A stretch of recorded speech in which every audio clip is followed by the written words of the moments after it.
Welcome to the History of English podcast, a podcast about the history of the English language. This is episode 34, Sounds Like Old English. Last time we looked at the arrival of Christian missionaries in Britain, and we saw that they not only brought their religion, they also brought their ability to write. Specifically, they brought the Roman alphabet. And that enabled those early missionaries to work with the King of Kent to produce the first known document in the English language, the Laws of Ethelbert. But that process of applying the Roman writing system to English, it wasn't as simple as you might think. The sounds of English were sometimes different from those of Latin, and the way in which the Roman alphabet was applied to English ultimately affected the way many words were spelled in English. So in this episode, we're going to explore the sounds of Old English. And next time we'll look more closely at how the Roman alphabet was applied to those sounds. And when we're done with these next couple of episodes, some of the strange spellings which we still have in modern English will start to make a little more sense. We'll start by focusing on the sounds of the language. And in this episode, I'm going to be talking a lot about sound shifts again. So if you like those early episodes about Grimm's Law, I think you'll find this episode interesting as well. And since I'm going to be talking about the alphabet over the next couple of episodes, let me begin by plugging the History of the Alphabet audiobook, which I put together a few months back. It's still available at iTunes, Amazon.com, and cdbaby.com. You can also go to historyofelenglishpodcast.com. I have links there to the various places where the audiobook is available. So let's begin our look at the sounds of Old English by returning to where we left off last time. As we saw in the last episode, Christianity arrived in Britain from two different directions. The Roman Church arrived with Augustine in Kent, in the southeast of Britain. But the Irish monastic movement arrived from the north and the west, and it gradually expanded southward. And while those two groups generally held the same views, there were some differences, and those differences extended to the way the Roman alphabet was applied to English. Now, as we know, theoretically, each letter of the alphabet represents a specific sound. Of course, the reality isn't quite that simple.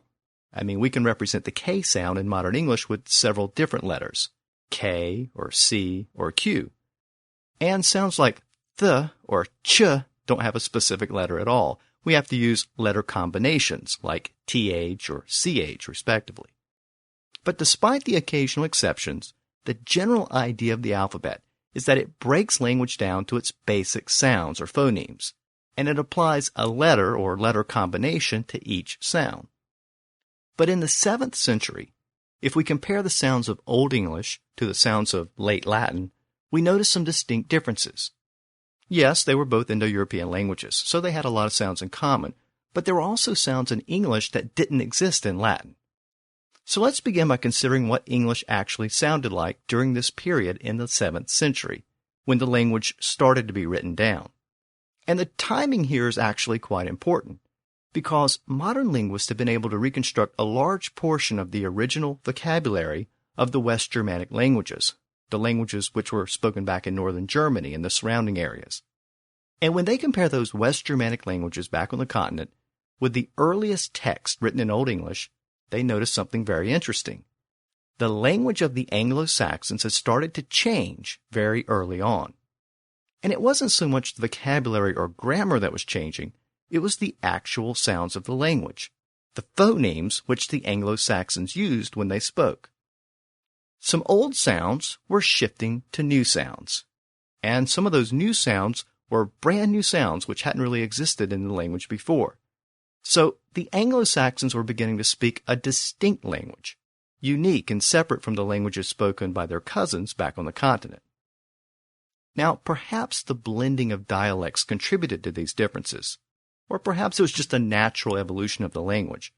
But whatever the reason, the sound changes were definitely there, because the first texts were written down phonetically, so the changes were clearly documented. One new sound that had emerged in the first century or so in Britain was the sh sound, sh. Now this sound had previously been an sk sound, sk, back on the continent.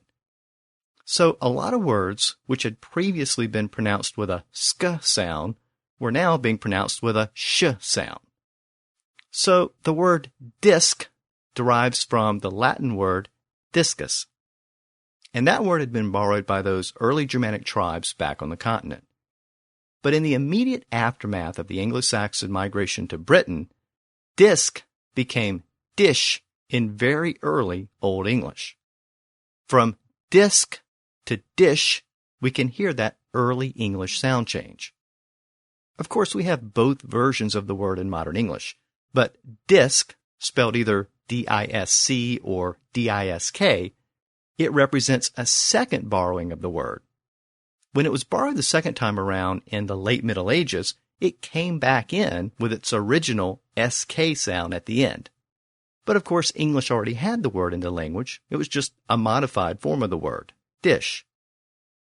Another example of this difference between Old English and Latin can be seen in the Latin word piscus. You might remember that piscus was the Latin word for fish. This was an example which I used in the episode about Grimm's Law. Remember that the P sound shifted to the F sound in the early Germanic languages.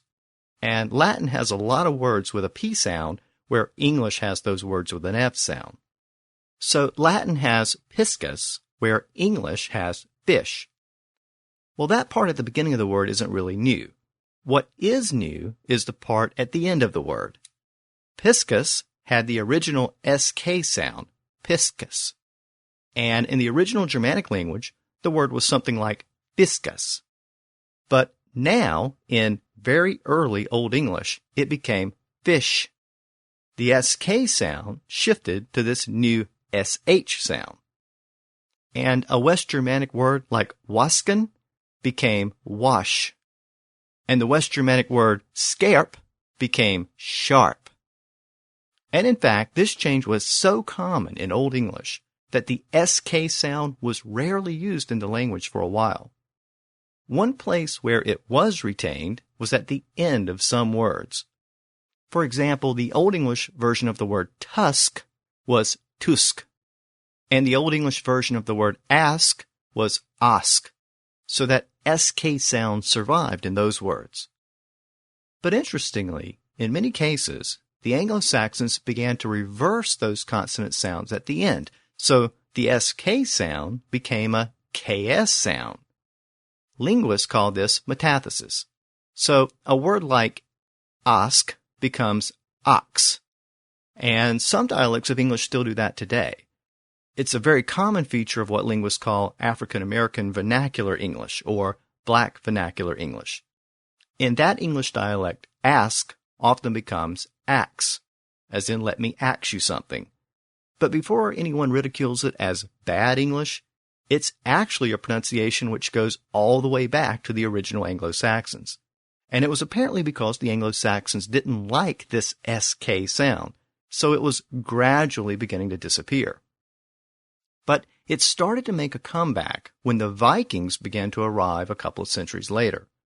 At that time, the Anglo-Saxons began to borrow a lot of words from the language of the Vikings, Old Norse.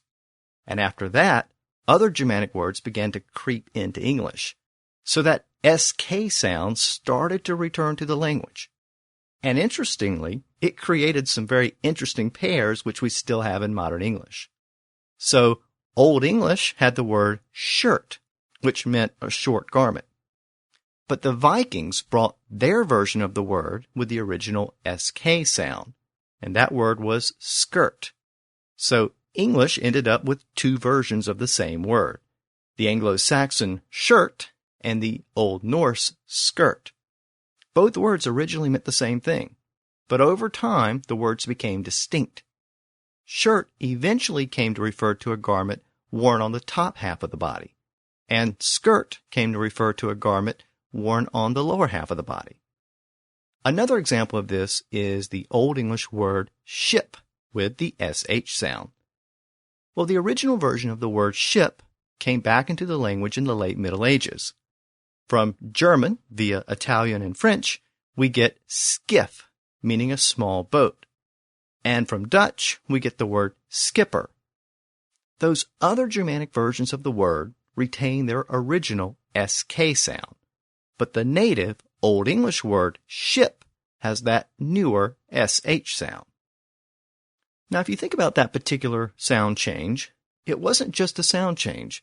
It actually involved a physical change in the mouth. The original SK sound, sk, is pronounced in the back of the throat.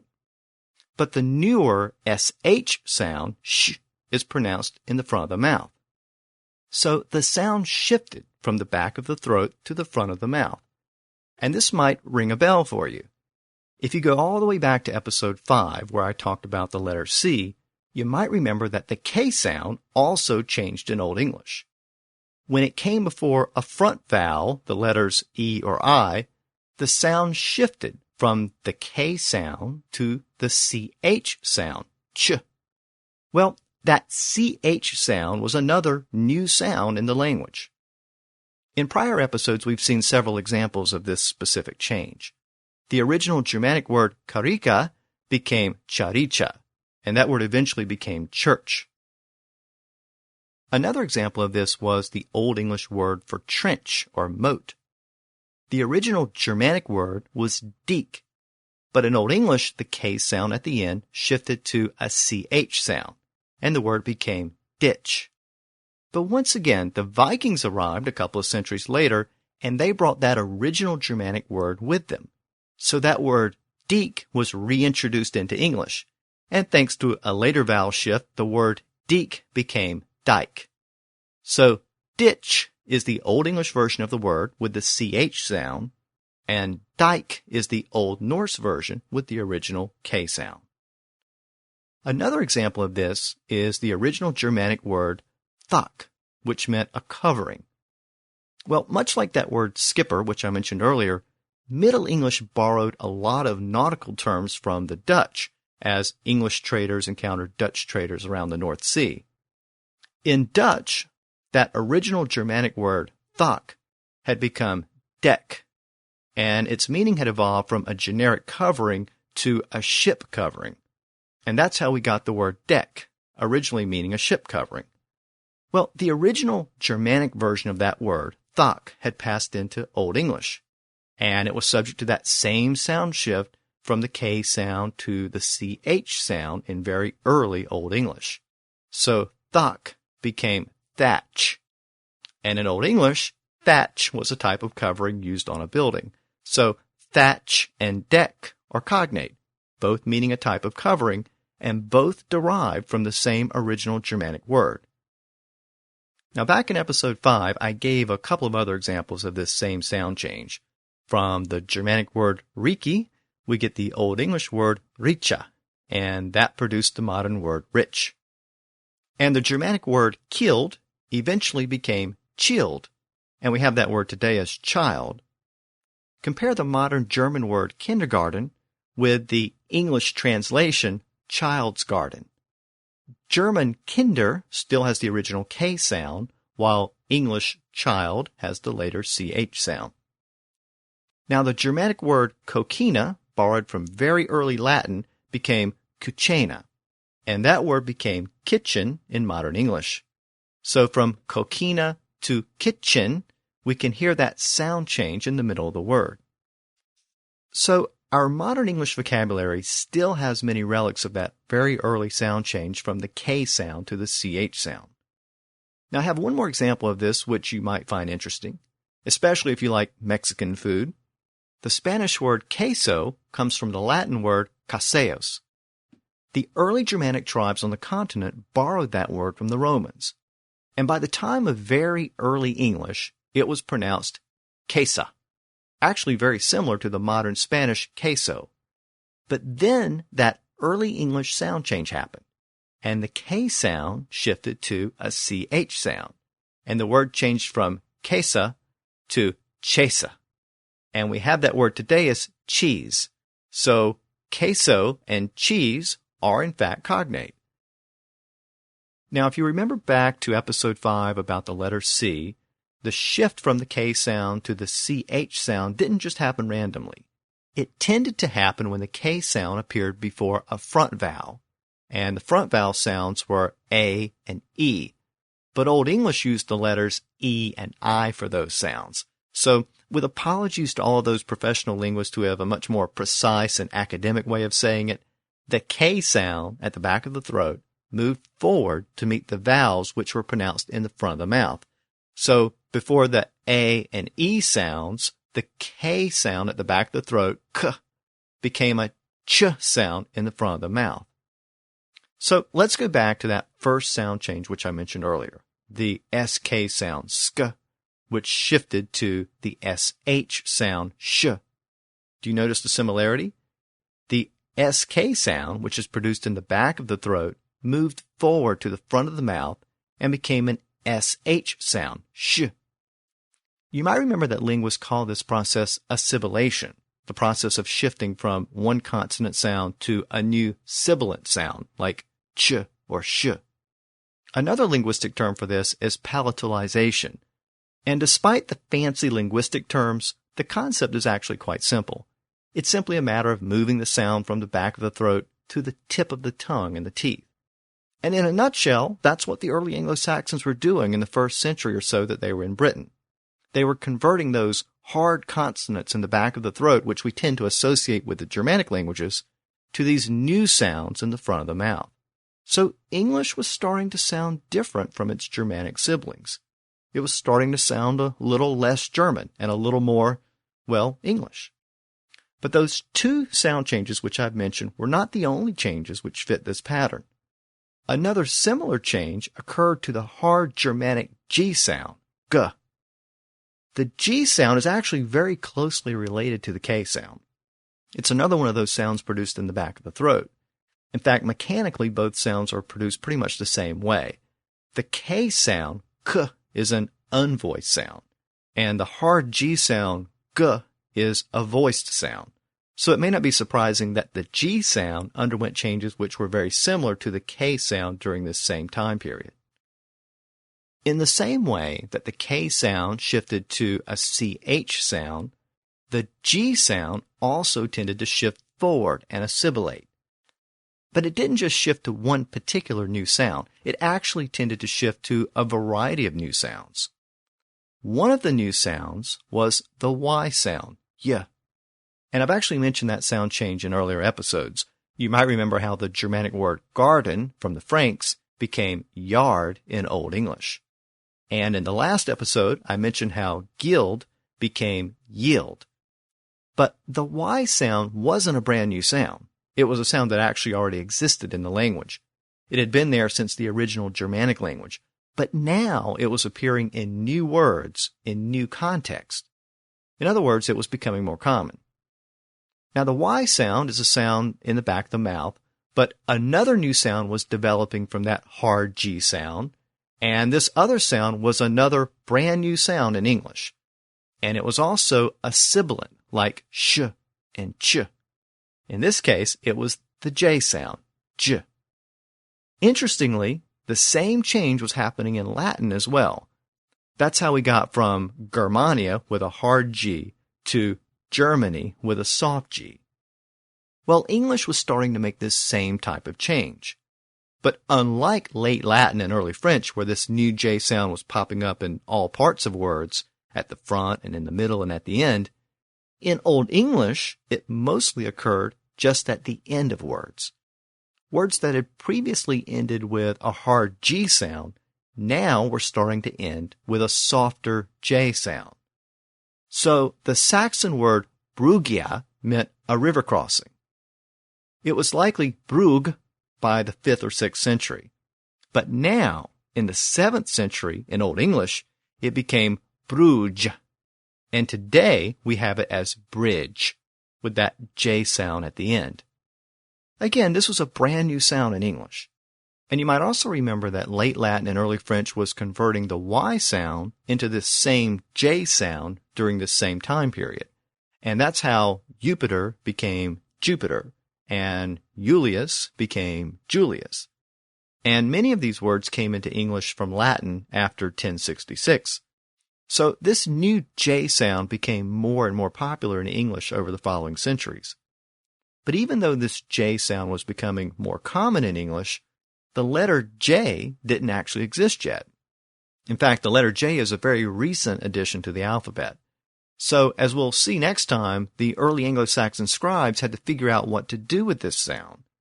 In Latin, this J sound had developed out of the Y sound from Jupiter to Jupiter. So Latin and French tended to use either the letter Y or the letter I for the sound. But in Old English, this new J sound didn't really develop from the Y sound.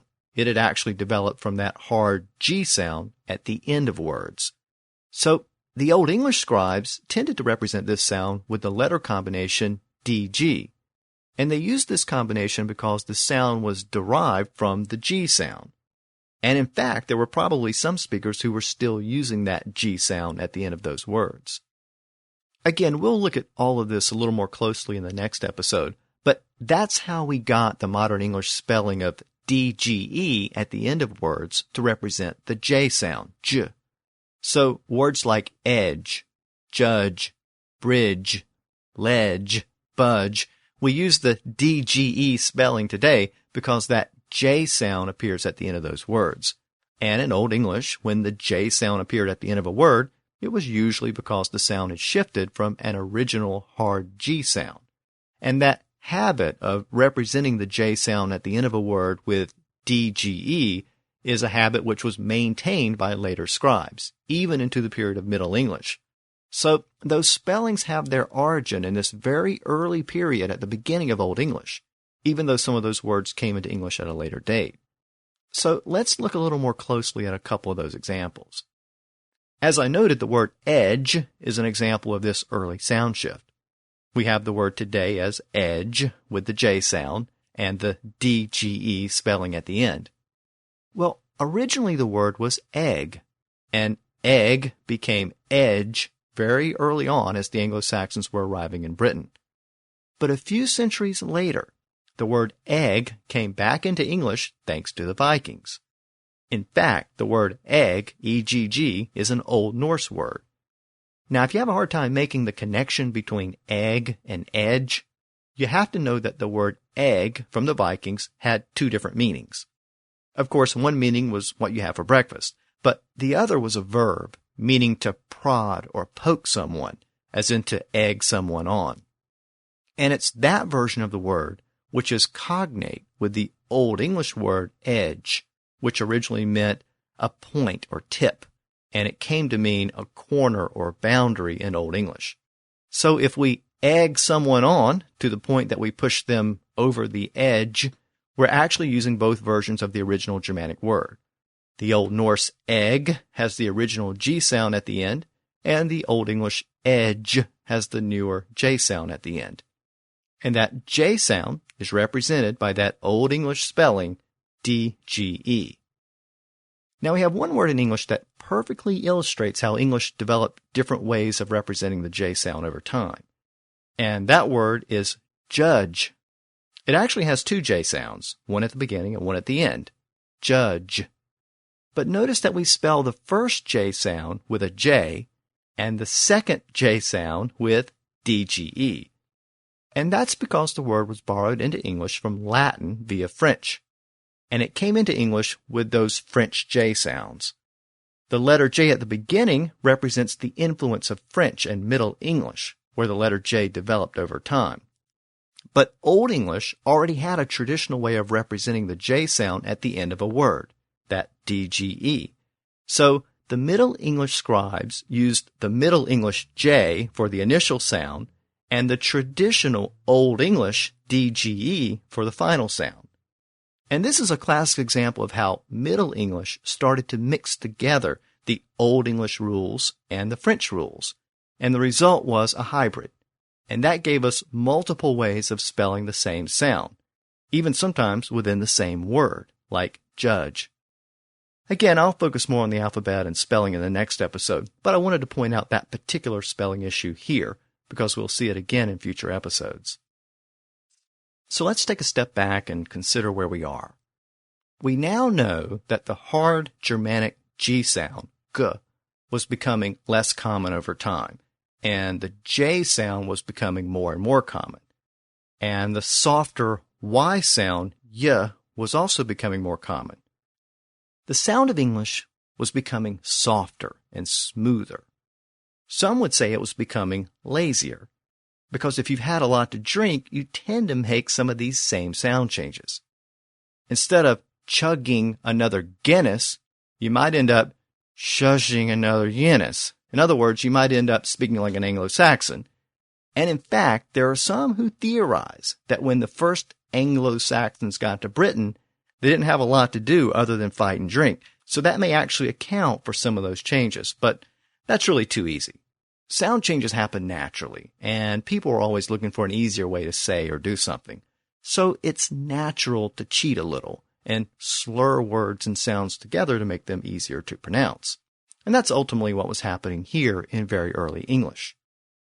Now, I mentioned that the hard G sound sometimes shifted to two different sounds in Old English. The Y sound was more common at the beginning of words, in words like yard and year, and the J sound was more common at the end of words, words like edge and bridge. But another consonant also evolved out of the G sound, and it ended up being a transitional sound because it eventually evolved into the W sound in Middle English. This transitional sound was another Germanic consonant produced in the back of the mouth. It's a sound that we've seen before in other Germanic languages. It's kind of a breathy G or breathy K sound, and it's similar to the sound that we sometimes make at the end of a word like yuck. But as I said, in later English, this sound eventually shifted to a W sound in these particular words. And that W sound is pronounced where? You guessed it, in the front of the mouth. So once again, this is an example of how English shifted sounds from the back of the throat to the front of the mouth. But even though this particular change began during this early period, it took several centuries to complete its transition. So let's listen to a couple of examples of this change. I mentioned in an earlier episode that the name of the Saxons was derived from the Germanic word for sword or knife, which was sax. Well, a slightly different version of the word developed to describe a knife or a sword with teeth carved into it for cutting wood or heavier objects. That original Germanic word was sago, and in the North Sea dialects, it was sagu. But then, in early English, that G sound shifted to this Germanic breathy consonant in the back of the throat, and it became sahu. But remember that this was a transitional sound, and it eventually shifted forward and became a W sound, so that by the time of Middle English, it had become sawa. And eventually, that word was shortened to a single syllable, and it became saw. So that W, which we still have at the end of that word, was originally a G sound. Another example of this is the word follow. It apparently started out as a compound word, which meant full going. The Old English version of the word was fjulgan. But again, that G sound shifted to this breathy consonant in the back of the throat, and it became fjulhan. But by the time of Middle English, that sound had evolved into a W sound, and the word was fulwhin. And today we have the word as follow. The W sound at the end has really become silent over the years, but that letter W still represents a sound that was once pronounced, and it was originally pronounced as a G sound. So in these examples, we see more examples of how English gradually shifted sounds from the back of the throat to the front of the mouth. Now, all of these sound changes which I'm discussing will become very important when we get to the scribes who had to figure out how to write down these sounds. But there's one more example of these Old English sound changes which I have to discuss before we get to the scribes. And this final set of sound changes may be the most complicated of all, because it involves the vowels. You will have noticed by now that I generally avoid any specific discussion of vowel changes. And even if we go all the way back to Jacob Grimm, you might remember that he also avoided any discussion of vowel changes. Instead, he chose to focus solely on the consonant changes in the early Germanic languages. Well, part of the reason why I don't like to get into vowel changes is because it's very technical and very complicated. It's really a subject which is better addressed by a professional linguist, which I'm not. And even if I was, it probably wouldn't make for a very interesting discussion on a podcast because the changes are so technical and situational. Part of the problem with vowel changes is the inherent nature of vowels. They naturally flow into each other. Now, consonants typically involve some type of friction in the mouth, either in the back of the throat or with the teeth or lips or tongue. So consonants are distinct sounds that don't tend to flow into each other. We can't really go directly from a B sound to a T sound, B to T. We have to put a vowel in there and make it but or bat or bit or bite. Now, there are a few exceptions to this rule, but vowels don't really require any friction in the mouth, so they can flow naturally into each other. In fact, you can say all of the names of the vowel letters in a single breath and barely move any part of your mouth in the process. I, O, U. So you can see how the vowels can move around very easily. And even within modern English accents and dialects, most of the differences are in the vowels. The consonants are largely the same, but if you say tomato and I say tomato, we're just using different vowels. Well, modern linguists have studied these vowel changes, and they've actually been able to identify many of the rules which mark the changing sounds of vowels over the centuries. A lot of this early work was done in Germany, and the German word for these vowel changes is umlaut. Now, some English linguists also use that term, but the more common term in English is mutation. And since a lot of vowels shifted to a vowel sound represented by the letter I, this particular type of vowel shift is often called I mutation.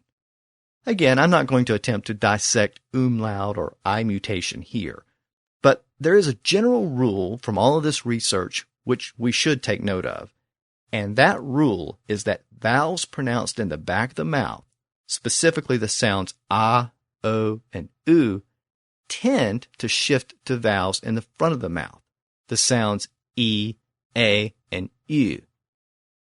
And this is important for our discussion for two reasons. First, as we've already seen, when some consonants pronounced in the back of the throat preceded one of those front vowels, it often had a tendency to shift forward in the mouth, and it often resulted in a new sibilant sound. So, k before e or I became ch. So the difference between front vowels and back vowels was a trigger for some of those Old English sound changes. But the other reason why this is important is because it wasn't just consonants which were being affected. The vowels themselves were sometimes making this same kind of shift. Once again, sounds produced in the back of the mouth were moving forward. Back vowels were becoming front vowels. Again, the specific situations in which this occurred and the specific manner in which these changes happened, all of that is the stuff for professional linguists. But it did result in a lot of words in modern English where we have two or more versions of the same word, one with a back vowel and one with a front vowel. So in the last episode, I mentioned that the Old English word for law was doom. It was a judgment. And I noted that it still exists in modern English as the verb deem, meaning to make a judgment about something. Well, from doom to deem, we can hear that sound shift from the back vowel, oo, to the front vowel, e. We can also hear it in the word whole, W-H-O-L-E, and the word heel, H-E-A-L. So from the older word whole to the newer word heel, we can hear that shift from the back vowel to the front vowel. You can also hear it in sold and sell, and fall and fell. One version, sold and fall, is the older version with the back vowels. In the other version, sell and fell, is the later version with the vowel shifted to the front. Bought and buy is another example, but it's a little tougher to hear in that example because the vowels have continued to shift in English. Also think about words like long and length, strong and strength. Again, the older versions are long and strong with the back vowels. The newer versions are length and strength with the front vowels. We see the same evolution in sit and set, and in lie and lay. Today, if we want to describe the relative ages of something, we would say old, older, and oldest. But in Old English, it was actually old, elder, and eldest. The word old had the original back vowel, and elder and eldest had the mutated front vowel. And we still have both versions of the words in modern English. We still have older and elder. But elder is typically used as a noun today, as in someone's elders. And we still have oldest and eldest, but elder and eldest were actually the terms used in Old English because of that vowel shift. Older and oldest came later as simple variations of the word old. But again, the basic idea here is that back vowels shifted to front vowels in a lot of words very early on. It didn't mean that English speakers stopped using the original version of the words. They just created a newer version with a front vowel. And over time, the two words became distinct and were used in specific contexts. For example, one for present tense and one for past tense, like sell and sold. Or sometimes the variations were used for making comparisons, like old, elder, and eldest. Another situation in which this type of vowel shift occurred was when singular words were made plural. And this type of change happens so often that it merits a special mention. Now here's what happened.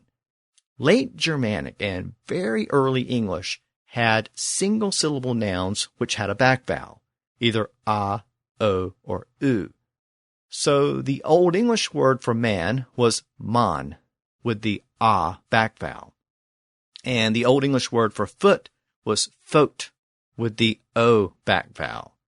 And the Old English word for mouse was moose, spelled M-U-S, with the u back vowel.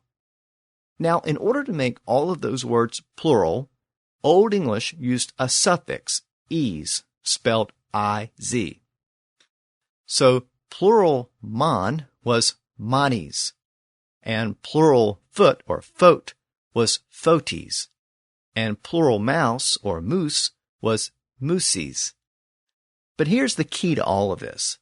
As English evolved very early on, in the first century or so that the Anglo-Saxons were in Britain, the pronunciation of that first syllable started to change. It was the product of that natural laziness in the way people tend to speak. Those early speakers began to cheat a little. Instead of having to shift from the back vowel in the first syllable up to the front vowel in the second syllable, ease, they cheated by converting that initial back vowel to a front vowel. That gave both syllables a front vowel, and it made it a little easier to pronounce those words. So the plural version of man, manes, became minis. And over time, that suffix "-ese" was dropped. And the result was men. And men was left as the plural version. So the process of going from singular man to plural men was a consequence of this early vowel shift, thanks to that original plural ending, "-ese". And this same process converted the plural version of foot, fotes, to feet. That "e" sound of the plural suffix, "-ese", became the primary vowel of the word, feet. And the same vowel change converted the plural version of mouse, mooses, to meese, or mice, thanks to a later vowel shift in English. And just as the plural version of mouse became mice, the plural of the head insect, louse, became lice.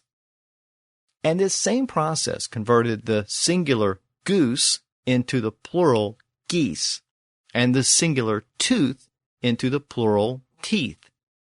And if we add woman and women, that actually includes most of the examples of plural words in modern English, which are made plural by shifting the vowel in this manner.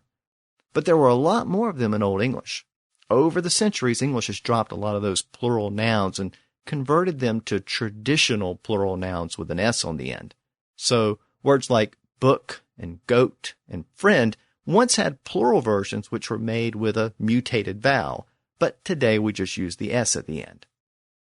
Other examples of this vowel shift include food and feed, blood and bleed, sought and seek, full and fill, foul and filth, broad and breadth. We also see it in rose and rise, and drove and drive. Now, this particular vowel shift, the I mutation, only occurred during this very early period, just as the Anglo-Saxons were arriving and settling in Britain. So this process actually helps modern linguists determine if a word was in the Anglo-Saxon vocabulary before they came to Britain. If the word shows signs of this vowel shift very early on, they know that the Anglo-Saxons brought the word with them. So, for example, I mentioned earlier that the word cheese has its ultimate origins in Latin. Well, one of the reasons why linguists know that this word was borrowed from the Romans before the Anglo-Saxons arrived in Britain is because it also has this same vowel shift or I mutation. Remember that the original Latin version of the word was caseos, with an initial back vowel, ah. But in early English, it was pronounced casa, so the vowel had shifted forward to the a at the beginning. And of course, it later shifted to e in cheese. So because of that vowel shift, linguists feel certain that the word was borrowed before the Anglo-Saxon migration, and thus before that vowel shift occurred. Another example of this is the word mint, which I discussed back in the episodes about the Romans. You might remember that that word began as moneta in Latin. That initial O was a back vowel, but in Old English it became munit and mint, so the vowel had shifted forward. And I have one more example of this same vowel shift, and it's appropriate to save it to the very end because it's the word English. As we know, it came from the name of the Angles. And from Angle to Angle to English, we can hear that shift from the back vowel A to the front vowel A, and then in later English to E. Now, as I've noted, this initial set of vowel shifts occurred very early on. Other Germanic languages have some evidence of it as well, but the way in which the change occurred was a little different in each language. And the English umlaut or I mutation occurred once around the 7th century. Of course, English underwent additional vowel shifts in later centuries, but these particular shifts, which I've been discussing, only occurred during this early period in which the first English texts were beginning to appear.